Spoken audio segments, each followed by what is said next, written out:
Thank you, thank you. Hello, good evening. Welcome to Stand State. I want to formally introduce the man of the hour. He's played with every jazz great there is, including the Ray Brown Trio. He just recorded an album with the great John Clayton, Jeff Hamilton. Played with Freddie Hubbard. He's currently playing on Barney Kessel's guitar, fun fact, and was involved in the music for the Clint Eastwood movie $1 Million Baby. So give it up for Bruce Forman.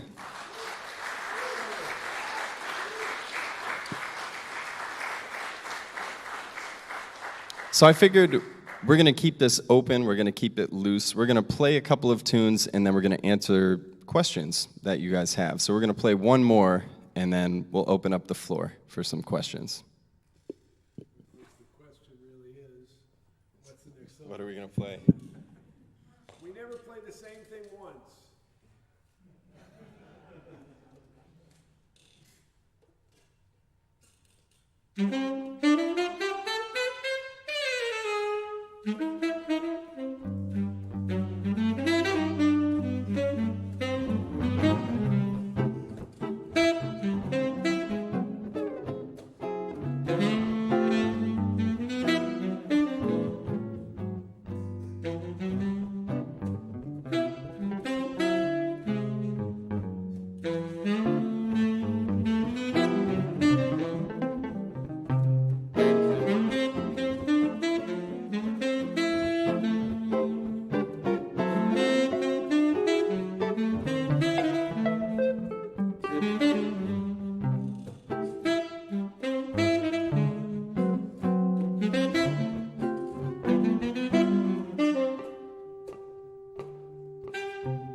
All right, thank you very much.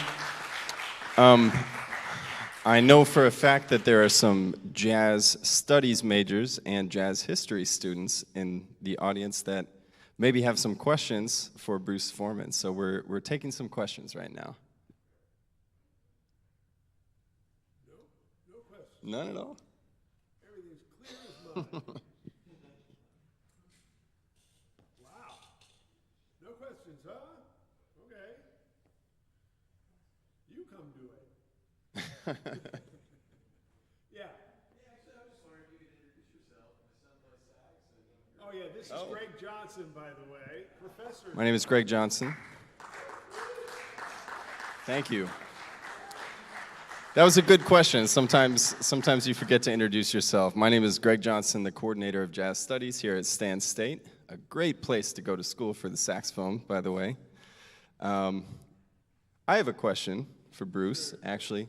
So you can all hear there's some interplay up here. We are basically playing these tunes for the first time. We've never actually played in this setting before, or many settings. We've maybe played once 10 years ago or so.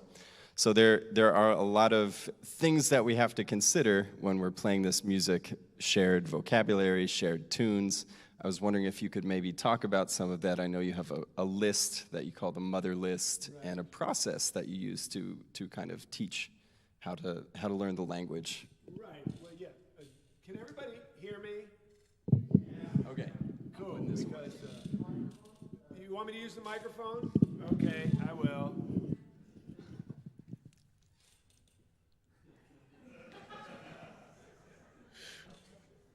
Okay. Well, basically, yes, we have a common language. It starts with the songs.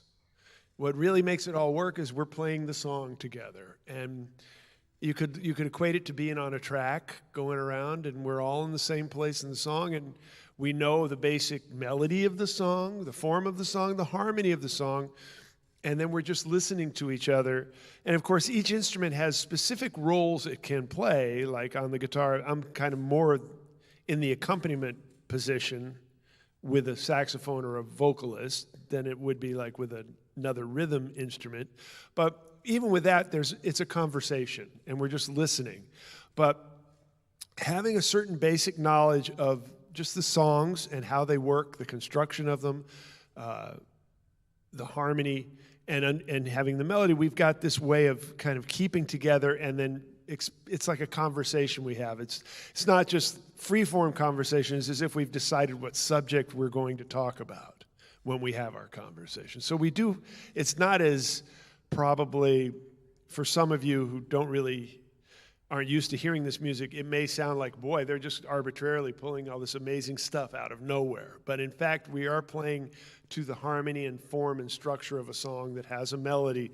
So that's always kind of going along like a small soundtrack that we're sort of expanding on. And then, of course, we might quote a different song in that period, and it would, it's like mentioning an old friend that did something really crazy one day, and so it makes us laugh, and then it brings out playfulness, or maybe we get into dissonant tones, so that brings a more dark tone. So we have these sort of techniques that we use, but ultimately it just comes down to playing the song. Like, can we do it again? We're going to do the exact same song you just heard, but of course we won't be able to repeat any of it because we made it up.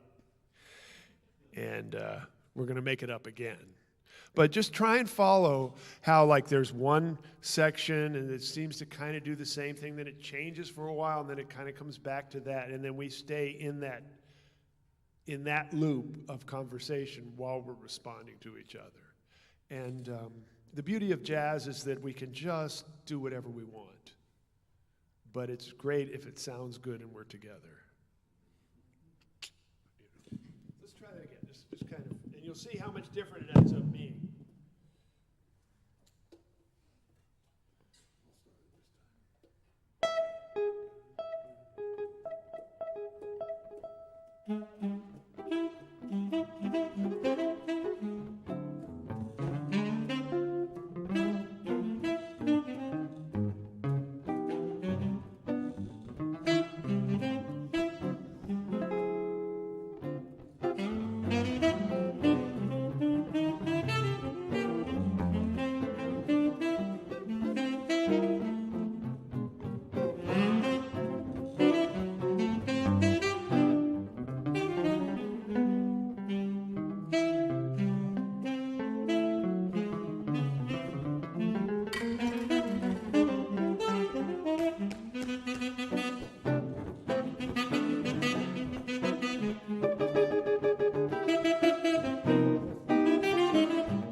So you could hear how that took like a different track. There was just things happened and we picked up on each other's ideas and we played it, but could you kind of hear that it was sort of the same tune happening again?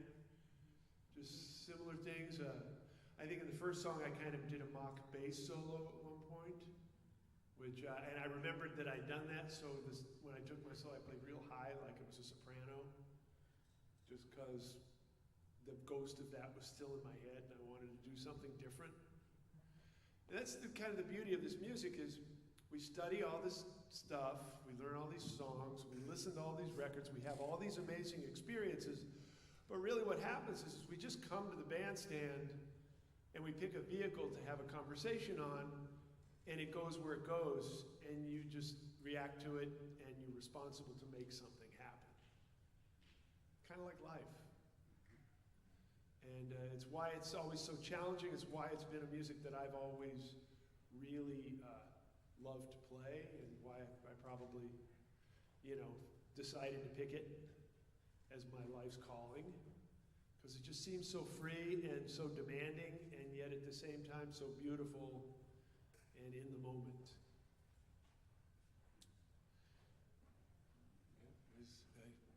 Was my answer unclear? Any other questions? Yeah. What was through your musical journeys? Like, can you say one of your biggest revelations? Things that puzzle started. Well, it's funny because with you guys today, I work with these two gentlemen earlier today, and I remember the first few times where I was just really listening to the music and studying it and checking it out. Of course, we didn't have things like YouTube and videos then.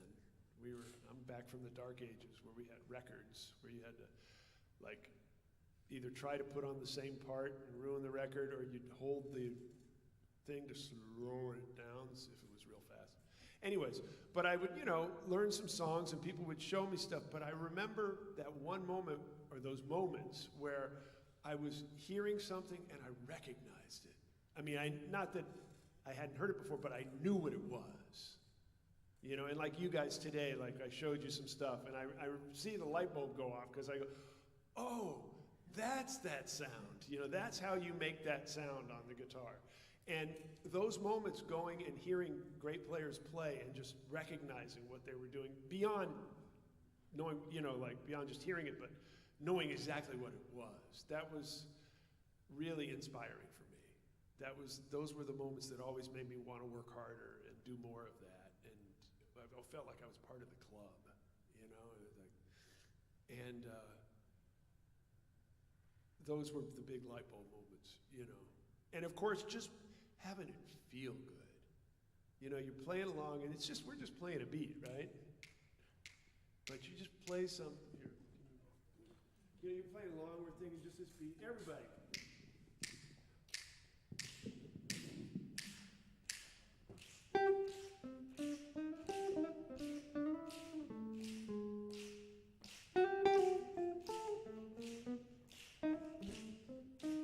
Just feels good. It's all rhythm.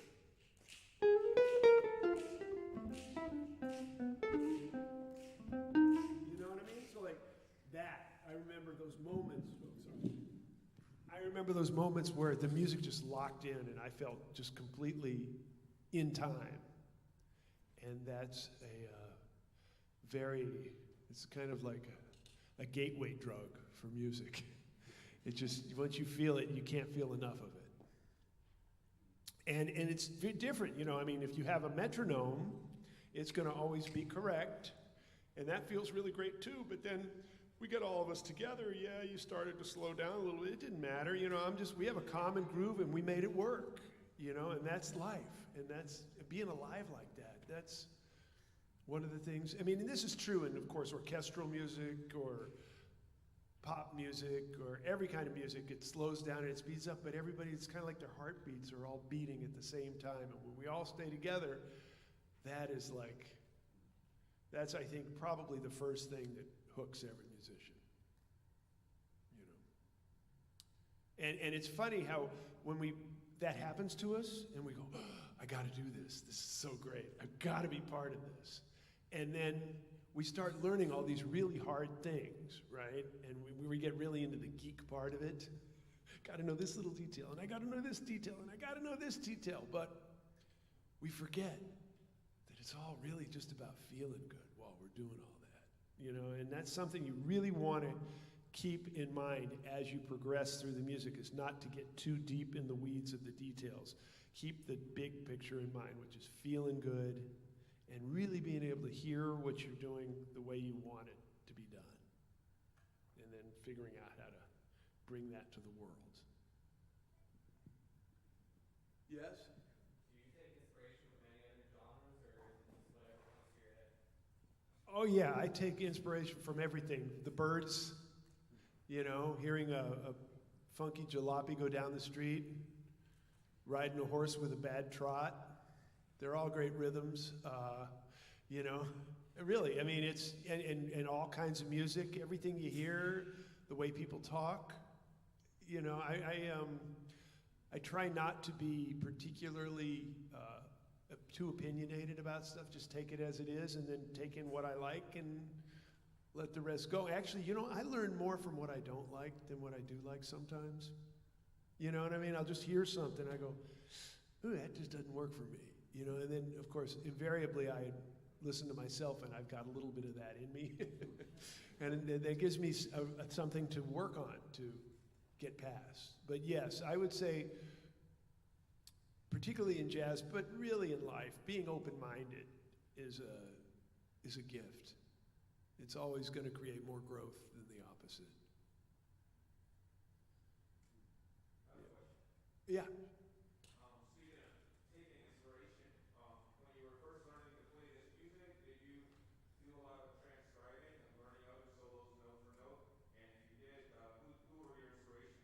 Okay, well, does everybody know what transcribing is? Transcribing is where you, like I said, you play exactly what somebody played note for note. You know, you take their whole, or a part of their music and you transcribe it. I lived in a time when we really didn't have really good tools for transcribing. So yes, I had to be really kind of exclusive about what I took because I was ruining records. You know, keep putting this needle down in the same place. Pretty soon you had to go buy a new record to find out what they were playing. So I got real good at generalizing things. You know, at that period of my later, when they made those Super Scope tape recorders that you could slow down and they were on cassettes, then I could really get into transcribing. You know, because I was transcribing really detailed, fast stuff. So, but yes, I did a lot of it. I would suggest everybody. I mean, how many people are music students here? Okay. Does anybody really need to tell you if you hear something you like, you should just learn it? Do we have to tell you that? You're already in college now. I mean, you know, if you hear something you got to know, figure it out, you know, and believe me, there's a lot of great tools that'll make it a lot easier than, now I'm sounding like a geezer. Yeah, in my day it was not so easy. But just figure it out. But I think it's always great. Yes, take from the people you love and make it your own. I mean, and that's, all the greats have been quoted as saying that. I think Duke Ellington said, good composers borrow, great composers steal. So you just got to go out there. The guy who made me want to play jazz was a saxophone player named Charlie Parker. That guy I couldn't believe how much freedom, how soulful it was, how exciting it was. It was soaring. I couldn't believe anybody could do anything like that. And of course, I play the guitar, which really doesn't want to be played that way. But I figured it out and got as close as I could until then I heard another thing that blew my mind and another thing. And I'm just an amalgamation of that, plus the experiences of all the great players I've played and all the good gigs and all the bad gigs. You know, and it's a journey, you know, it's really a fun, exciting, never-ending journey. But transcribing, yes, definitely. I mean, really, we don't need to tell you that. If you like something, make it yours. It's not stealing. They got it from somebody else, too. You can't steal stolen stuff, can you? I don't know. Are there any lawyers here? You had a question, yeah. So you're really great, and I'm just curious what your practice routine is. I know you post every single day Yeah. on Instagram, but aside from that, what else do you do, or what does it feel like that you do every single day as a routine? Well, I just generally want to play every day. I don't play every day. I try to. I mean, because I want to. I mean, I don't. Oh, sorry. I don't feel the, you know, like. It's not a job. I don't, you know, I mean, I guess it is. I mean, there were times in my life where I knew if I wasn't practicing, like this guy who I was competing for the gig was practicing, so I'd better get in the shed and work. But I'm past that now. I'm older, and I just play because I like to. And the pandemic really taught me a lot because, you know, I've always been playing gigs. And I'm always playing with different people all the time and doing different stuff, and I have to, of course, keep up all that music for all those various situations that I do, and then all of a sudden I was just stuck at my house for a year or two. No gigs, nobody else to play with. And what I learned from that was what I really liked. You know, because I didn't have to play to figure out something for a job somewhere or a record date I was going to do. I could just play whatever I wanted, so I didn't know if I was ever going to get out and play a gig again. And so I learned like what I liked because I played it.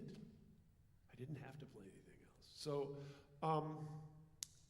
we have to listen to ourselves. You know, yeah, you're young. Now's the time to really build that connection between your ear and your mind and your hands, you know, so that everything works. And it takes a lot of hours to do that. And you have to dedicate. As you get a little older, it's more about going closer to the music, if that makes sense. I guess I should have started with that and saved all that stuff from the beginning. Let's play a tune or two. Yeah. I have a comment before, because our illustrious chair of the department is here, Mr. David Chapman.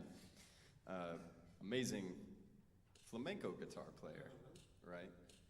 We were just talking about influences and sometimes generalizing. So why don't we generalize some approximate flamenco? Okay. Well, let me set this up. Okay. This guitar I got. This is the guitar of a very famous jazz guitar player named Barney Kessel. He won, you know, he was like won the downbeat and the Playboy and the Esquire and the Crescendo and all those metronome polls from about the year 55 till 61. You know, he was kind of the most famous jazz guitarist, and he was really well recorded. He played one guitar his whole career, and it was this guitar. And he was like a mentor of mine, and I went on the road with him. I was actually with him when the airlines in Australia broke this neck. And I would visit him after he got sick, and then after he passed away, I visited his widow, and the guitar went off to auction, but somehow, miraculously, I got it back about a year and a half ago. And with a few friends of mine, we put together a record with instruments of the poll winners, they were called. They were always winning the awards, and the bass player was Ray Brown, and the drummer was Shelly Mann. And we got their instruments, and the guys who we got to play those instruments were like had the same relationship with those people that I had with Barney. And they would make these records called the Poll Winners. They would just go into the studio and make a record. There was no like big arrangement thing. And we really didn't want to play their music. We just wanted to play their instruments, sort of like kids playing their parents' instruments. That was the concept. And so we didn't want to repeat any tunes, but I just came up with an idea for a song that was, I know that they had played, and I know that they're if they're looking down, they're going, why didn't we think of that? Because this incorporates not just their musicality, but also their sense of humor. And forgive me for taking liberties with my sort of Flintstone flamenco idea. All right, you know, this is kind of not really flamenco guitar. This is sort of like what Fred and Wilma would have done.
Well, David Chapman didn't walk out, so I think we're safe. Flamenco-esque is what we're going for. I don't know about that. Something about that chord, though. Oh. I just love that chord. Yeah. I don't even know what to call it. I just love it. That's the E bubonic, bubonic chord. Bubonic, right. Are there any other questions, or you guys want to hear some more? There's a question back there. Not really a question, but like my teacher in high school, my guitar teacher in high school, he used to play flamenco style. So like that's what I listened to a lot of when I was in class. So that kind of took me back to hearing him play, trying to learn a little bit more. Not really That's great. Cool.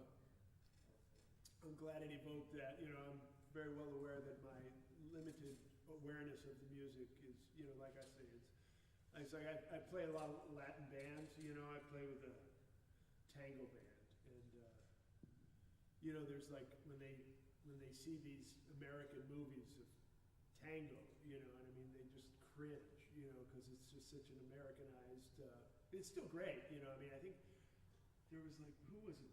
Like Bugs Bunny did a tango or something once, and you know, I mean, and it's great, but they were just cringing. You could see them, how much it hurt them, and I just thought it sounded so great.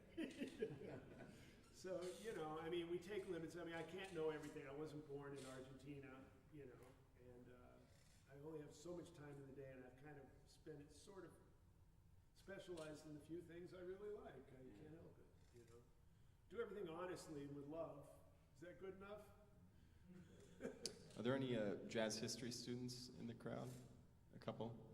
All right, kind of goes back to the point of what we were talking about in the New Orleans era, where, you know, we have this melting pot of people from different cultures. You know, there's Mississippi Delta blues, and there's ragtime, and there's marching bands and symphony orchestras, and kind of the combination of all of these styles evolved into something that we call swing, you know, or swing-ish. That kind of seemed like what we were doing. Yeah. Like jazz is the combination of all music, right? We try and absorb either authentic elements of music or approximate elements of different types of music. So that was what we set out to do, not to say we were playing straight And flamenco. by the way, he played that. I mean, of course, I did it in E because that's such a guitar, you know, thing. And he did it on the saxophone. And for those of you who know, the key of E is not friendly at all to a saxophone. They're all the same. Well, yeah. To you they are, but no, I mean, that was very impressive. And we'd never played it before, so he said he wanted to do it, and I thought, well, this guy is either really good or really dumb. Both. You can be both. And you can be both, that's good. They call them idiot savants, right? Yeah. You have a question, Bob? Oh yeah, Adrian. So I was speaking to Dr. Johnson, and he told me that Pat Martino was a really good friend of yours. Yes. I just wanted to know a little bit of insight on his journey and his Wow. life as a jazz. Okay, does anybody here else know who Pat Martino is? Pat Martino? Pat Martino was a great jazz guitar player who passed away just fairly recently, maybe within the last year. Incredible man, very much self-taught. He would call things always the wrong thing, kind of. He would say this is a this or this is a this, and you'd hear it and go, really? But it didn't matter because he could hear, and he played so beautifully, and he was incredibly mechanical in his playing, which was a style that really would not have worked on any other instrument but the guitar. But he was so I mean, I can't even really do it, but he was so accurate that every note. I mean, that's the way it sounded like, you know. Which doesn't really swing, but when he did it, it did. I mean, he was that kind of a genius. And he was crazier than crazy, man. He always had some crazy new system he was doing. It turned out that he had some a brain tumor or something that was kind of making him very distorted. And he had an operation, and he he had to relearn to play the guitar, and he relearned, honestly, to play the way he had played before. He was like, what an inspirational human being he was. And I would suggest all of you check him out. It's freaky how unbelievable his technique was in a certain way. It's hard to explain. How almost robotic, but inhuman. It was just amazing. And such a great sound and such an eloquent spokesperson. And yeah, he had these 12-pointed star diagrams on his wall, and you'd have to play from them. And he assigned letters, numbers, and then so if he said a word, you had to play those intervals and make songs out of them. I mean, the guy was otherworldly brilliant. And but the thing is he could play anything he wanted and make it sound good. So it was kind of it felt like a little bit of a carnival trick to me. You know what I mean? You can play the phone book if you play good enough. So yeah, he was a true master. Yeah. So you've been on some popular records, you've released some records. Should we be expecting anything soon? Oh wow! Well, my last record's still fighting a good last legs. But yeah, I guess I've got some ideas. I really don't have anything in the books right now. I'm kind of looking for my next project, you know. Probably will eventually do a solo guitar record. I've never done that. And especially, I mean, I've got a one-man show called The Red Guitar where I tell a story while I'm playing. And it talks about how music takes over your life or anything you're passionate about. You know, think about the thing in your life that you've kind of dedicated the thing you want to do and you've done your whole life, and maybe you made a business out of it, maybe it was just a hobby, but that thing that you just can't get away from. And I talk about music in context of that while I'm playing. And it's already became a solo thing, and then the pandemic left me in my room by myself for years. So I have kind of become more of a self-contained guitar player, so maybe something like that. Although, does anybody make records anymore? It seems like you just make YouTube videos now. So, and everybody who wants to know, I'm on Instagram, and pretty much every day I can, I do a one chorus of a song, because it used to just be 1 minute. Somebody just told me it's no longer, and I've been under the, you know, I get those tech messages late, but I was under the impression that you only had 1 minute. And so I can play one chorus of a song in a minute, so it's called the first chorus of the day. Literally, I go out to my shed with my dog, and I play one chorus of a song, and when I'm done, if it's still within a minute, she jumps in my lap. She jumps in my lap every time after I'm done, but if it's a minute, I edit that out, because I try to get on Instagram. Anyway, it's called Formanism. Is my site, Formanism, and you can go check out, and it's literally the first choruses of the day. I mean, I don't do 100 of them and take the best one. I'm kind of trying to be a example for all of you that music is in the moment, and we do it, and we commit to it, and we live with our own good parts and bad parts, and it inspires us to be better. So, because you can go kind of far with technology, right? You can overdub and do it 50 times and take the best of this and the best of that. I'm trying to set an example that we don't have to do that in life. We can, because when I grew up, I just played gigs and I couldn't take anything back. It was there, I played it, I learned from it. Nobody died, thank God. I wasn't a brain surgeon, I was just a guitar player,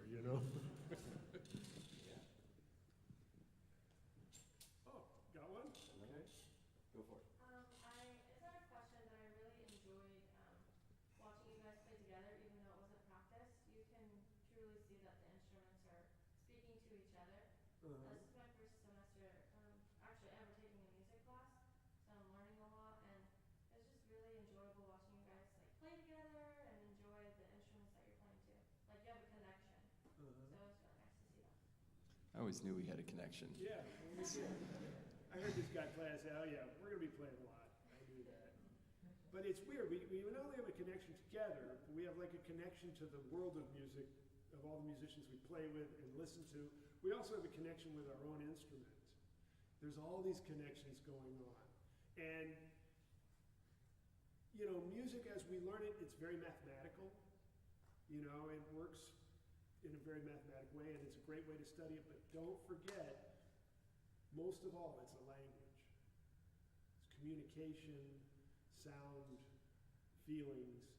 So in your first semester or your 50th semester, remember that the language element of what we're doing. Don't lose sight of that, because a lot of people go down that rabbit hole of the math part of it.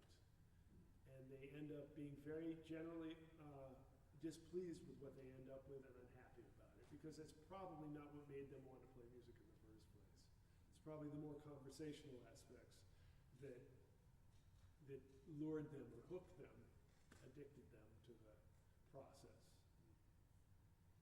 It's kind of a fun phenomenon too, of like, we practice these instruments over and over and over to the point where we don't have to think about them. Right? We can think about what is happening and what just happened. Right? When we're trying not to plan too much into the future.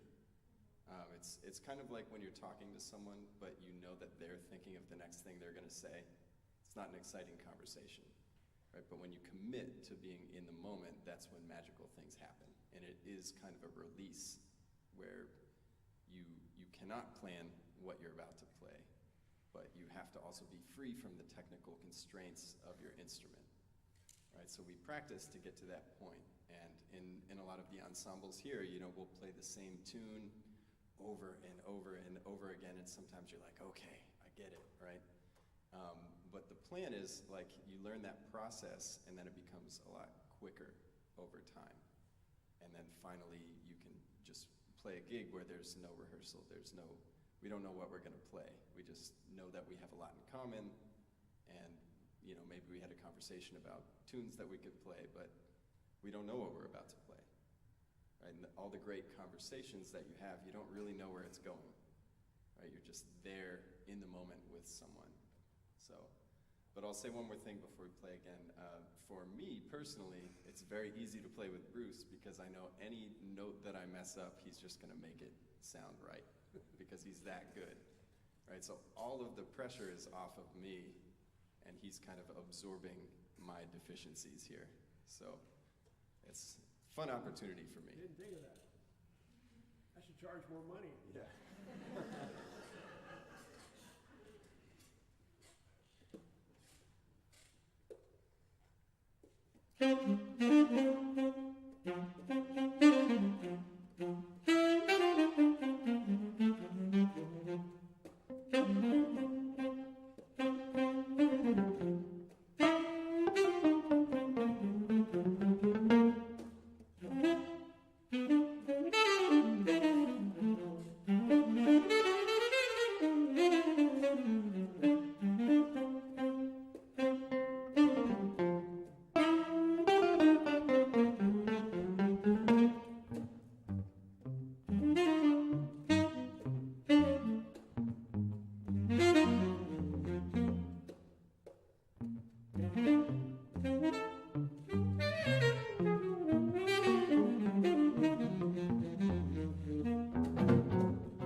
All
right. Thank you. Maybe we'll take a couple more questions and then play another tune or two, and then bid you adieu on your Thursday nights. Are there any other questions? Yes. So, using the analogy that you used to illustrate the way you speak through your instruments, it's like a conversation, and you focus on what you say in the moment. What do you ever have moments where you're trying to say something and either you can't figure out how to say it, or you say something else, and then now you've lost track of the conversation, and now you don't know what someone else is saying, and then now you're thinking about what you want to say, and by that time your solo's ended. You just did it, right? Yeah.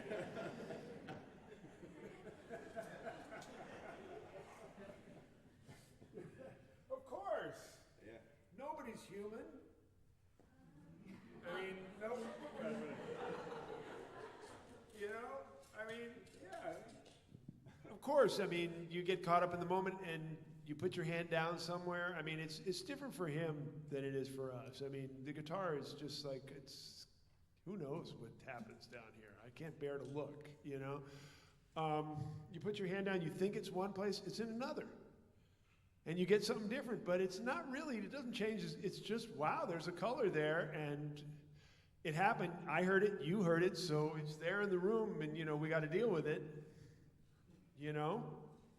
And so, yeah, and that's part of the danger and the fun and the excitement and why we like this music versus, I mean, what makes it different than maybe like, you know, you go hear a cover band and they play the song from the record the exact way the record is, unless somebody makes a mistake, which does happen quite frequently, but they don't intend to. But this is a little different because we're in free form, and, you know, if I happen to say this instead of this, well, wow, I've got to deal with that now. That's part of the story. And if I beat myself up for making a mistake, then I really get pulled out of the music. Then I'm off in some sort of self-hate place, embarrassed place, and I don't want you to look at me, you know, and I mean that, and I become this worthless bunch of cells on the bandstand, where we can't let ourselves do that. We just got to be in process and keep going, you know. I mean, and it's no different than dancing or telling a story or, you know, flirting with somebody or whatever. You know, you just go where it goes and accept the responsibility for everything that happens, which is tough. Ain't easy. I don't suggest it for everybody. Yeah. I mean, we've had those moments tonight Sure. on stage, but you will never know that they happened because, I mean, it's mostly Bruce catching me. Like that last tune, it's a lot of C, right? That's the A section, then there's more C, the A section repeats, and then the bridge has a bunch of chord changes in it, right? So sometimes I might play an extra C section, and he hears that, and he catches me, right? I don't think he holds it against me, or maybe I moved to the bridge too soon, but he hears the harmony go. There's a concept in improv acting called yes and. Right? It's you're in a certain situation, and if you're improvising, you have to accept the circumstance that comes to you. Right? So if I make a mistake, I instantly have to accept that I made a mistake and trust that he's going to hear it too and compensate and know where we are in the form. If I'm still playing convincingly, right? So I can make a mistake and convincingly play the bridge too early, but he's going to hear that and go with me, right? And it's no big deal. It happens all the time. I think there are ways around that. Like, Bruce, you mentioned putting a finger down and not expecting where it goes, but once again, that gives you an opportunity to maybe approach something from a place you didn't think you were going to start, right? So you use that mistake as an opportunity to maybe come up with something new.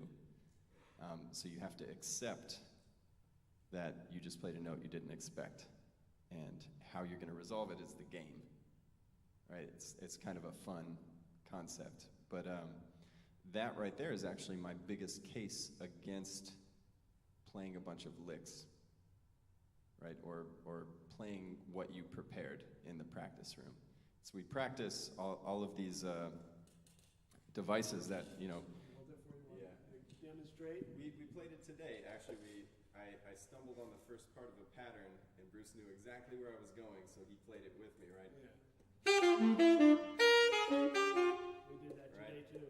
It's a very common pattern, but if that's what I practice in the moment and I bring it into the situation and I'm living in the future, if I don't accept the yes, which yes is the present, and I'm like, all right, in 8 bars, I'm going to have the opportunity to play this lick that I practiced. Everything that comes before it is going to be junk, right? Because I'm not living in the moment. I'm not listening to what's happening. I'm just hoping that the payload that's coming in the future is going to work. And then if it does, I've saved my solo, but if it doesn't, I just played 16 bars of crap, right? So you kind of practice this stuff, but then you let it go when you perform, and you trust that the other person or the other people that you're playing with are going to be right there with you. And you pay attention, you know, I mean, like, I started with a crazy idea of being a kind of a bongo player, like the bad bongo player at a party that you never want to invite in that song. Well, we came to the end, and I remembered, oh yeah, I started with that bongo thing. That would be a cool thing to kind of play at the end too. You make it sound like I meant to do it, or like I liked it. Anyways. But you know, I mean, so it's like you're paying attention, you're keeping track of the story. You know, just like you'd watch a movie or read a book or tell a story. And that's also a big part. I mean, the big picture, you know, those things he talks about, the licks and the phrases that we plan out and we do whatever, those are just such a minute part of the overall picture. And if that's what we're focused on, then we're not like living life. You know, we're just being pissed off about something somebody said 2 weeks ago, kind of thing, you know? Yeah. So, you guys are in the groove, you know, and it happens where it just kind of goes crazy, you know? Right. You know, we're just taking it, wherever it goes. But how do you know, when to get to the top of the form? Because sometimes you start veering off and it keeps going continuously, and I've noticed you guys did that today, but then you guys got right back to the head. So what tips do you have? Well, we knew where we were, but at least it felt like it. But yeah, but we've obscured it, so you didn't know where we were until we came out. But even if that's not the case, and we don't know where, somebody just says, I think we're here. And we all go, oh, okay, we're there. I mean, it's just that, you know, it's just that easy, you know. Don't worry about it. Just, okay, maybe you're wrong. Maybe you're right. Everybody's there to sound good. No one's doing this to be wrong or right. You know, so just commit. So, okay, I'm getting uncomfortable here. No one's giving me anything. I think it's here. And then everybody's listening to you, and it's there. You know, I mean, maybe you don't want to put a record out of it, but nowadays you can't help it. I mean, everything's recorded, right? I mean, the old days I could play a bunch of stuff and no one would hear it. Now I can't, you know, everything I play is recorded, put on YouTube or Instagram or somewhere. So, you know, it's Just gonna have to learn to live with it if you want to do this. It's true of all of us, though, in all parts of our life. You know, you go to the store, you're on the camera, right? You're in the parking lot, you're on the camera. You're making a movie, so you might as well make it a good one.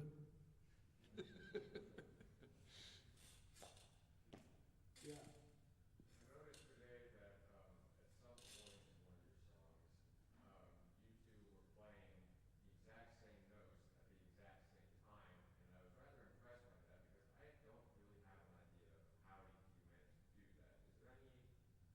Can you explain that at all? Is there a trick to that? It could have been just happenstance, and then I could have heard him, or he could have heard me going somewhere, and we just bonked it out together. You know, I mean, it's hard to, without hearing that exact moment, we couldn't really probably tell you, but it happens more often than you think once you play this music. It really does. You know, you log a lot of hours, and like he says, you learn your instrument, you learn the music, and then you just give yourself up to music. Musicians are the one group of people that can actually tell the future. We're the only people on earth. Like, if you do this, I know exactly where 8 bars later is in the future. Nobody else can do that but a musician. So, you know, sometimes you hear it coming and you just get it, you know, and it's generally dangerous to try to do that because usually along the way someone will change their mind or, you know, but I know what you're talking about, it happens. And I also, we're playing in duo, so I kind of get a lot of the rhythm responsibility here. I like a lot to just stop in unexpected places because I just love the sound of that. I mean, he's got such great rhythm and time that I can stop anytime. And I just think like, wow, I've been playing all this time, you know, and boom, just stop at like a real good moment where he's got an idea going and it just kind of sparkles out, you know, and then I just kind of come in back underneath. All those kinds of things are just sort of, I've got an idea, he's got an idea, and we go for it. And if we deal with the repercussions of it and make it work, no matter what, whether it's not a question of liking or not liking. It's just, does it work? Great. If it doesn't, well, let's fix it. I think maybe to add on to that, in the purely theoretical sense, there are tidbits of language that we use where we know how they're going to resolve. Right, so if I suggest something, there's like a question and then there's an answer. And if I maybe pose that question, that rhythmic or melodic or harmonic question, he already knows the answer. So we'll go there together sometimes. Maybe other times that happened were endings. There are common jazz endings, the be-do-do-do-do-do-do. Right, sometimes we just know it's probably going to happen at some point. So we're like, that's the one we're going with. But to practice something like that, I like to take an idea and know what the length of the idea is. So if we're using this tempo, I know what 2 bars sounds like. I know what 4 bars sounds like. And if I put my space in a predictable place and repeat it enough, he knows exactly where to comp. Right, so if I'm doing a 2-bar idea, which is 1, 2, 3, 4, 2, 2, 3, 4, I'm going to play a consistent idea that lasts for 2 bars, and he knows exactly where that space is. So, boo-ba-doo-dee-ba-doo-doo-da, boo-ba-doo-dee-ba-doo-doo-da, boo-ba-doo-dee-ba-doo-doo-da, boo-ba-doo-dee-ba-doo-doo-da. Right, so we can build ideas that way, and maybe the contour changes, maybe the actual stuff that we play, the notes that we play change, but the space is in the same place. And when you hear it over and over and over, there's this very obvious call and response type place that we can get to. So sometimes it'll create that phenomenon of like, we know exactly where we're going, when in fact we're just noticing patterns. As humans, we notice patterns, right? We see a collection of colors that are all different shades of blue, but we're like, that's blue. We identify it as something. It's the same in music. It's, oh, that's a 2-bar phrase. Here's where I put my fill. So it creates an illusion that we know exactly what the other one's going to play when we actually don't. Sometimes we don't even know what tune we're going to play, right? Like now. Yeah.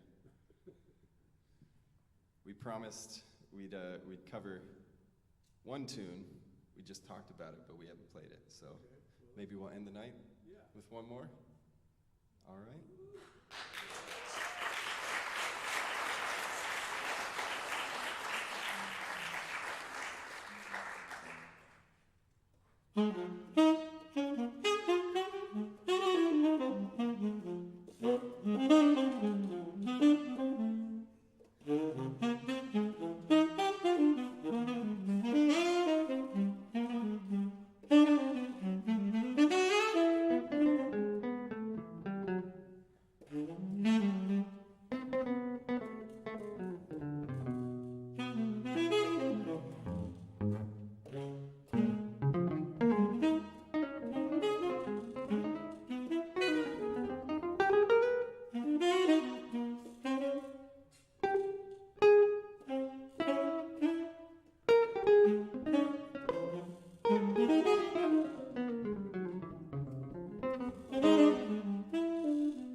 Bruce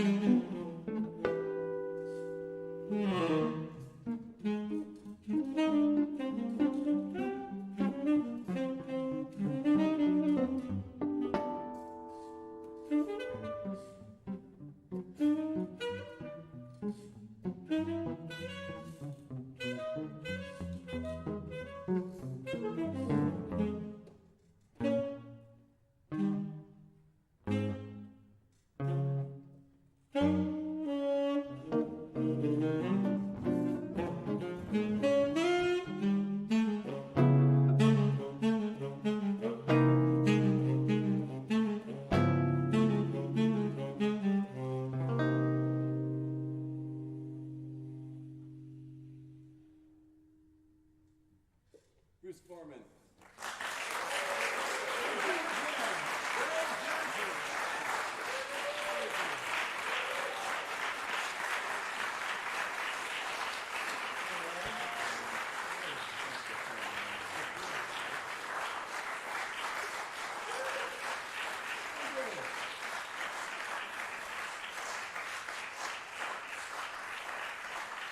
All right.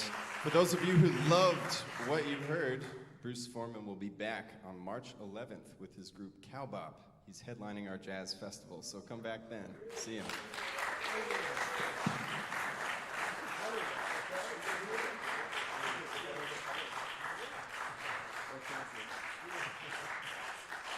Thank you again. All right. Have a great Thursday, I'm going everyone. to turn this off.